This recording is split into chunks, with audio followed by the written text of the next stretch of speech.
Hello and welcome to the WIHS Journal, Public Affairs from 104.9 FM. I'm Paul Kretschmer.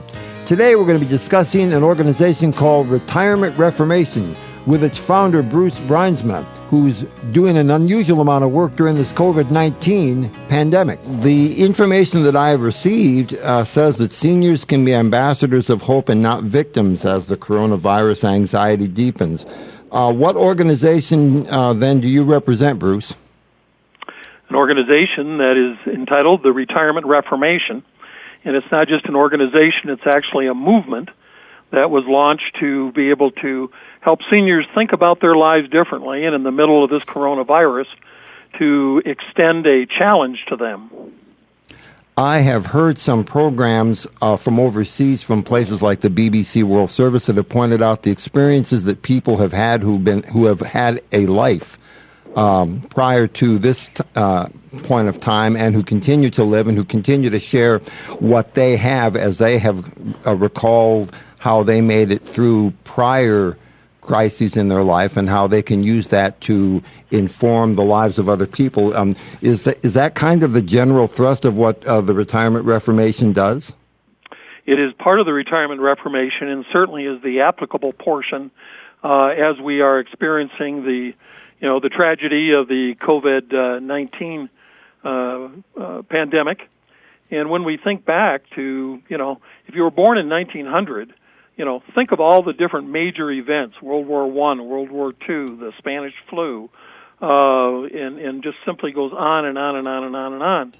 So as seniors, depending upon if you're on the lower end of that age spectrum, let's say 60, or on the upper end, let's say 100, you have had experiences, some of which directly relevant, but in each one of them, you've had to adapt to change and to be able to find the benefit that's in the challenge and then be able to apply it in your life and to your family and to others. There's the heart of the message. I appreciate your setting the time limits as you just did a moment ago, Bruce, because I myself am 64 years old, and there are a few things I can remember in my life. For one thing, people getting polio vaccinations and then getting the oral vaccine. I can remember things like the Vietnam War period and living through that, and some other things that have happened in the meantime. And I would like to believe that I've taken some lessons from each of those experiences that I can now adapt, both for myself and for people who have questions around me, saying things like, how do you live through something like that? Or what did you do to adapt to it so that you wouldn't go crazy while you're trying to make your way through it? That's exactly right. And we can, we can take both solace and encouragement, because this is not the first time that humanity has gone through a horrible process and has come through it. Most of the time for the better. We can go back in the Old Testament and the Bible and read the Psalms and the stories of David and all the challenges that they had. We can look at the challenges of today, and we realize, and some of the research has shown, that the younger generation, interestingly enough, has a high degree of anxiety because they don't know what's coming. Well, how in the world do you impact them? Do you encourage them? It can only be encouraged by the fact that you have someone who has experience likewise, who can share with them that the challenges of life will be there on an ongoing basis.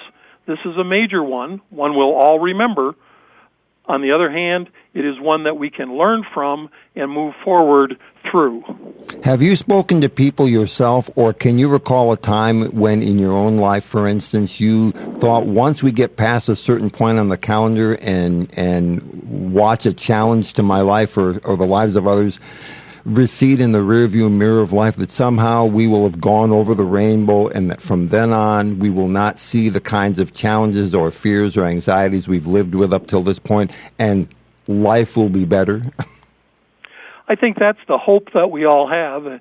We use the term, hope springs eternal, and I think it does. And because the emotional, spiritual, physical, financial challenges of today are so intense, that you look forward to that time when you can breathe, when you can step back a moment, and when you can gather your family around you, and you can do those things. And frankly, I don't really think that you think about it will be better then. All you really think about is it will be over, and that will be a good thing. There is a point, however, in that process when you realize that is the way that you will feel, but it is not true because life will go on. Matter of fact, as seniors, if you're in your early 60s, as you are, the odds are you've got 30 years ahead of you yet.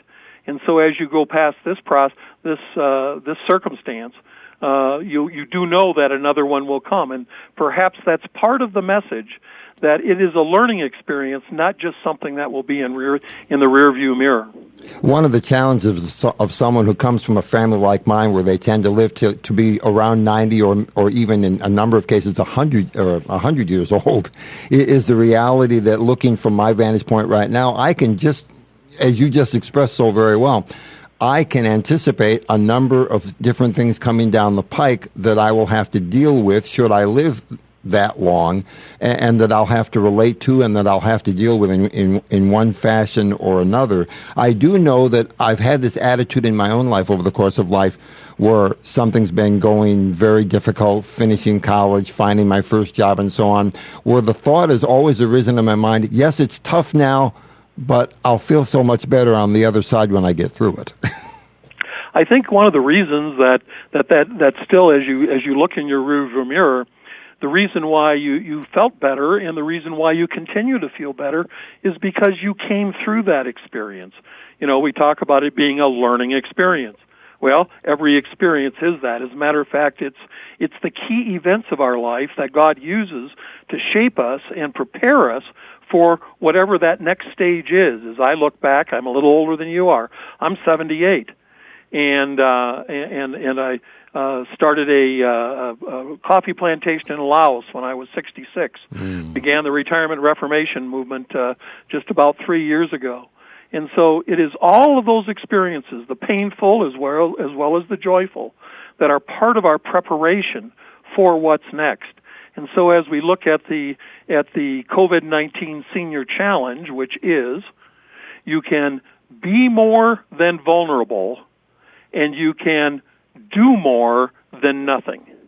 There's the challenge.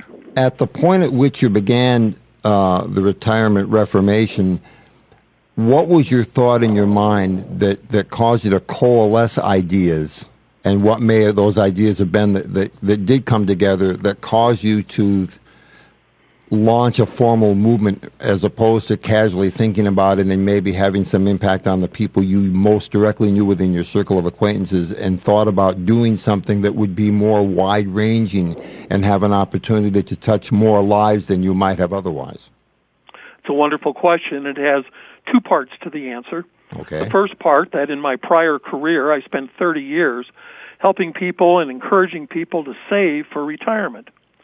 But it was subsequent to that I realized that the issue of money in retirement is perhaps secondary, and that in fact God has a call on our life that does not stop when we're 60 or 65 or 70 or 75 or 80 or 90, but it continues in that we are called for a purpose, for a lifetime, not just for a season.